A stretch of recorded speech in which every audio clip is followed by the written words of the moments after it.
Oops. Let's see. Okay. Fritz Flintstone, whee! That was fun. Or should I said, yabba dabba doo! Okay, there are a lot of people that discuss bug out kits. To me, depends on what you're bugging out about. To me, say your house is on fire, you've got a pack. Best thing to have is clothes, money, cell phone, everything else. That way you're prepared for whatever it takes. If there's a natural disaster, you're going to have to need clothes, cell phone, anything like that, plus food and water. My pack is more based on outdoor stuff. If I need to grab and run or anything like that, like in camp, do that kind of stuff for a few days at least.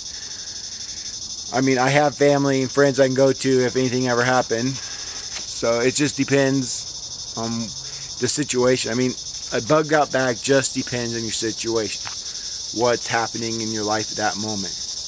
I'm going to go set up some traps and I'm going to show you guys how I do it.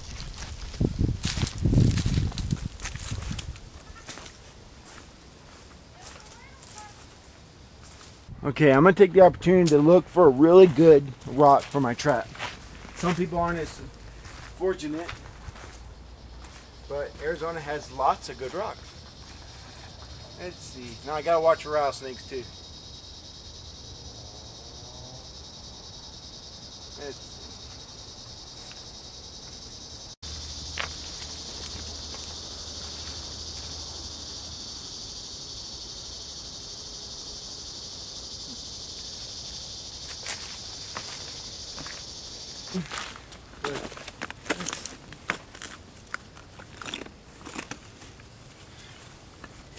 Yeah, this one, it's kind of small,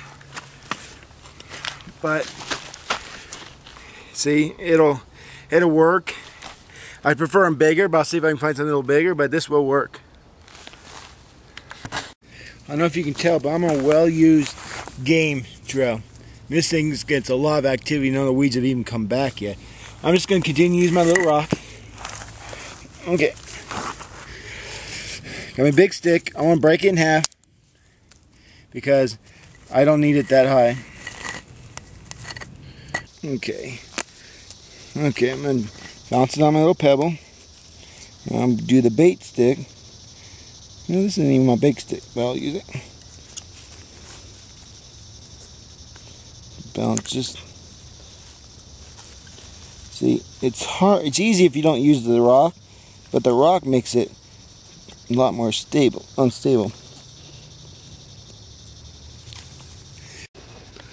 That's it. I mean, somebody just come in there and boom. I mean, there's no reason not to catch something that's on there because it goes down like that. This is one reason why I prefer dry wood over wet wood, because I can notch it really easy, a lot easier. See how it grooves in there? So when I tip up my rock, I put it on my little stone, I can put the bait stick just right there. Yeah. Takes a little bit of practice. You know, it's that rock that gets you, but that rock is very important, because without it, it's almost like it digs itself into the ground and you can't get nothing. Let me try.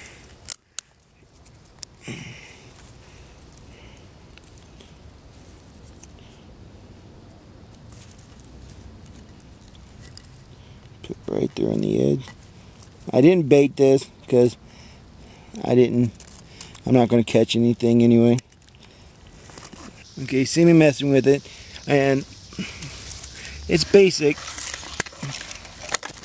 See now I didn't bait it like it's, but you see that little trigger right there? What I'd actually do is if I had any string, I'd actually just tie string to it, make it a little bit easier. See, you can see that right there. It's a tiny little bait stick, but you can see my stick is completely resting on that stick. I'm kind of shadowing it. You can see that my stick is completely resting on that stick, and my bait will actually go on here or right in between that trigger point. And that's I'll show you. Let me get a little bit of a stick, show you just how much it doesn't take to, how much it takes to actually trip this thing. Let's get better stick.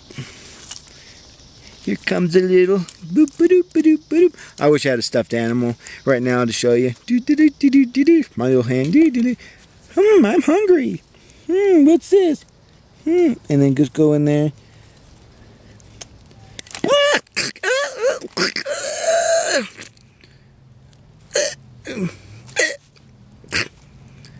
Dinner. This is my Condor pack you guys have seen before. Now I modified the contents for a little bit to show you this video on what to be prepared with. Earlier that it all depends on your situation. What situation are you in? But guys, show you up closer. But this is my food pack.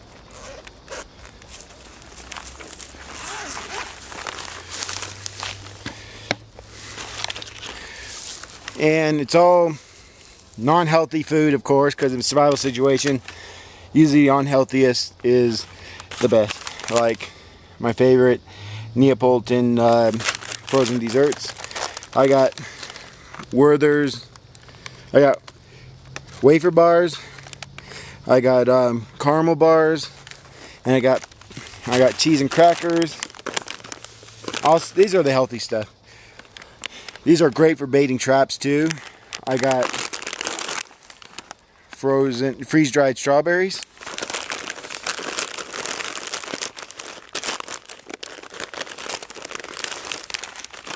Frozen or freeze-dried fruit mix. And freeze-dried pineapples. A lot of sugars and stuff to help you get by. Always carry extra clothes. Shirts, socks, especially extra socks. Water. Now the nice thing is space-wise, Gear Pods knocks it down. It takes up less space with Gear Pods. You can survive on Gear Pods. I've done it. Everything from shelter to food preparation, medical, a handsaw. This Frontier kit is great. Now the other thing, I'm not going to set it up right now, but I will in the past, is my my hammock. This is the military style hammock that's burlap, and it's very compact. I set it up now, but it's getting dark, but I will set it up, do a video on it. It also can be set up as a tent as well. So, and it fits right in the bottom of my backpack. So great if I'm in a survival situation. I don't have to sleep underground or build a shelter.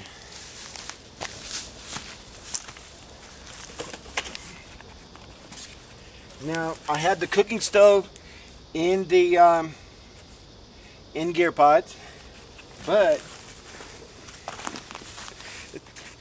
I'm zipping my back where my water pack usually goes, and sunflower comes right out, ready to cook. You've seen the video on it. Really nice way to cook food, frozen or not. It fits right in my pack. And then, of course, I got the cooking pans, and I have the pots in here as well. So another great thing to have if you're in any type of situation where you have been driven from your home. Now, in another survival situation, I know it depends on your laws, but you should always carry a gun. This is my little 380. Tiny little thing, but it'll work for hunting and protecting what you have. Because if there's a natural disaster, not everyone wants to help you. Some people want what you have. And 50 rounds. And of course, I carry a black light for scorpions, snare wire, snake bite kit. I have 3 space blankets. I just have the normal stuff that I've showed you guys. Here's a third way of cooking. Cooking is very important. That's why.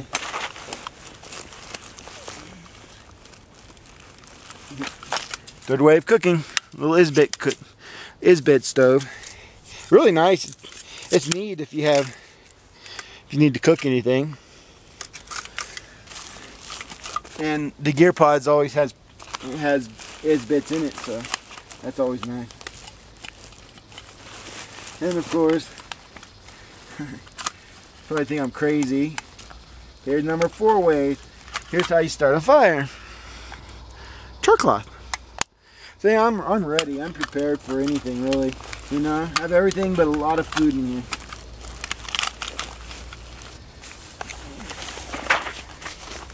Let's see what else I have.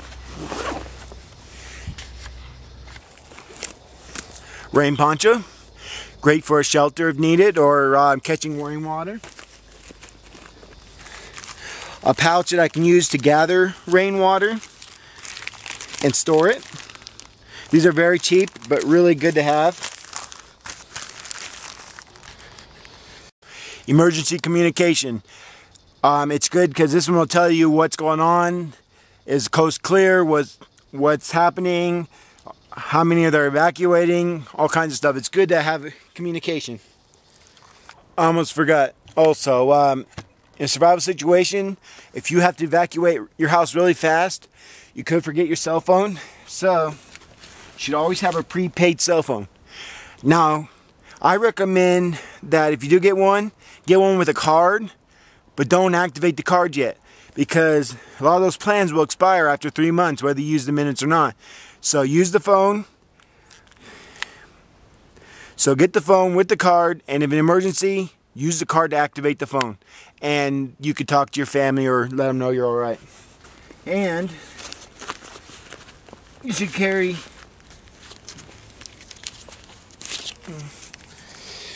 at least 50 bucks in cash.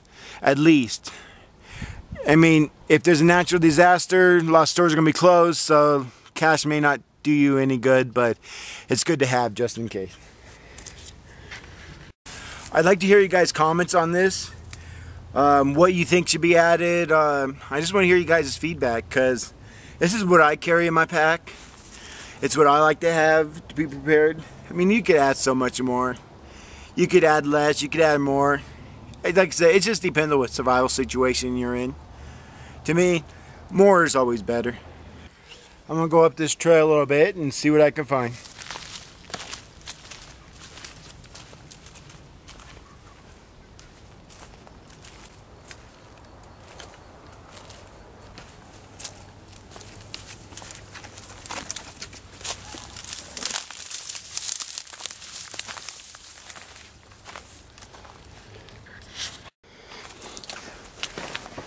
This really neat. This stream has been running for so long. The water has literally smoothed these out for easy flow. I mean, it's soft, as if an Indian had done it. But the water's coming down. But I'm going to show you how to find water. Okay, you see how the water's coming down? It's gathering here, and it's going down that way. I want to go to the lowest point, which is down there, and I'm going to find water, I bet. Okay. No guarantee how deep it's going to be, or if I'm even going to find anything.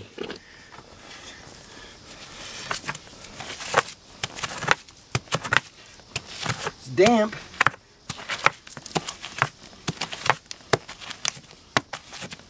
Hey, maybe we can find gold. I didn't have to dig very deep. See? I had to dig like 6 inches till it started to actually flow and fill up the hole. But as you can see, it's pretty. You can see it's yucky water.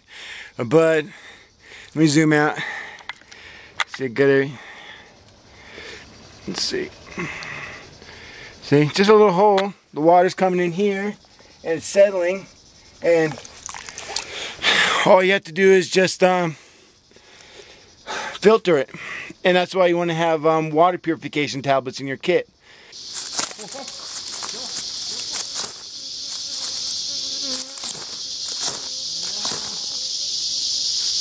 There we go. Fairly simple.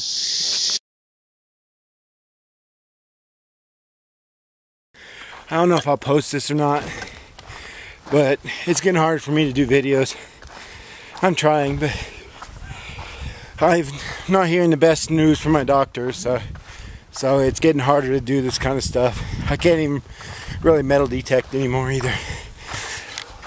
Man, so just walking just puts me out of breath.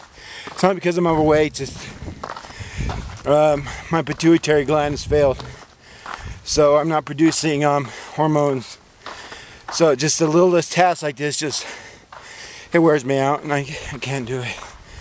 So I'm trying to do videos, trying to do this kind of stuff, but it's not easy. I mean, I don't think people even realize how hard it is to